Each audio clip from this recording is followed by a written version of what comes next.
গত নভেম্বরে যুক্তরাজ্য সফরে ছিলেন জামায়াতে ইসলামীর আমির ডাক্তার শফিকুর রহমান।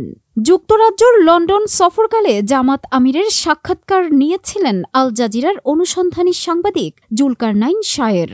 বাংলা আউটলুকে প্রকাশিত সেই সাক্ষাৎকারে জুলকারনাইন শায়ের শফিকুর রহমানকে বলেন, আমার একটা বেশ কৌতূহলী প্রশ্ন, সেটা হচ্ছে বিভিন্ন মিডিয়াতে প্রায় দেখা যায় এবং সামাজিক যোগাযোগ মাধ্যমে প্রায়ই প্রশ্ন হয় যে জামায়াতে ইসলামের আমির শেখ হাসিনাকে ফ্যাসিস্ট কেন বলেন না? আপনি কি শেখ হাসিনাকে ফ্যাসিস্ট বলে মনে করেন না? জবাবে শফিকুর রহমান বলেন, আমি বলি এবং মনে করি, কিন্তু আমি বলছি খুব বেশি বললে সোয়াব হইলে আরও বেশি বলবো। কালকে এখানে একটা প্রোগ্রাম ছিল, আমি সেখানে বলেছি যে বিষয়টি সত্য, সেটি বারবার বলার দরকার পড়ে না। সত্য যেটা সত্য হিসেবে প্রতিষ্ঠিত হয়ে গেছে, এটার পক্ষে আর বেশি সাক্ষীর দরকার পড়ে না। কিন্তু মিথ্যাকে সত্যে পরিণত করতে হলে শতবার বলতে হয়, এটা তো সত্য। মানুষ তো চোখের সামনে তাদের ফ্যাসিজম দেখেছে এবং তাদের সংগঠন ছাত্রলীগকে সন্ত্রাসী সংগঠন হিসেবে নিষিদ্ধ করা হয়েছে।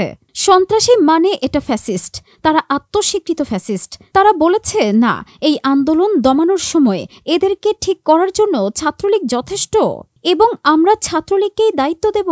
সেই উস্কানি খেয়েই তো ছাত্রলীগ ঢুকে গেল ঢাকা বিশ্ববিদ্যালয়ে, আর পাগলরা ঢুকে পিটালো ছেলেদেরকে, পিটাইছে মেয়েদেরকে।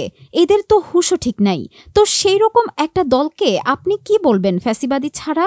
শেখ হাসিনার পতনের পর বাংলাদেশের সাথে যুক্তরাষ্ট্রের সম্পর্ক দ্রুতগতিতে এগিয়ে চলছে।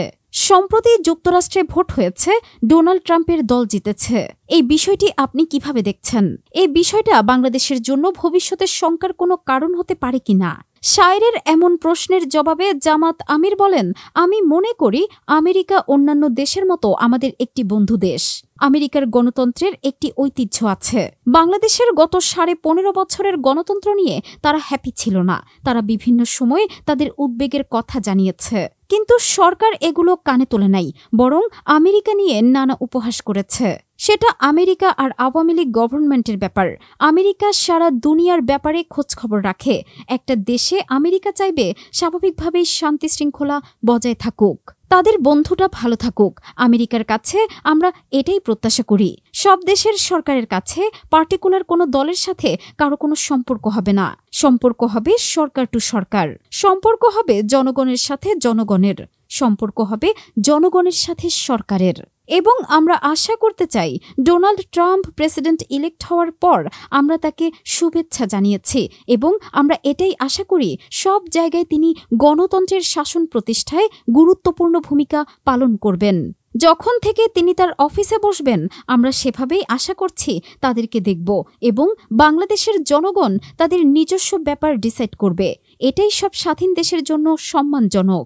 অন্য দেশ আমাদের ব্যাপারে ডিসাইড করবে, এটা তো কেউ পছন্দ করবে না, সে যেই দেশই হোক। বাট অন্য কোনো দেশ বন্ধু হয়ে আমাদেরকে মিউচুয়াল রেসপেক্টের ভিত্তিতে কোঅপারেশন করবে, এটা তো আমরা সবাই আশা করি। সারা দুনিয়া মিলে তো এখন একটা গ্লোবাল ভিলেজ, আমরা সেই ভিলেজের একটা বাড়ি।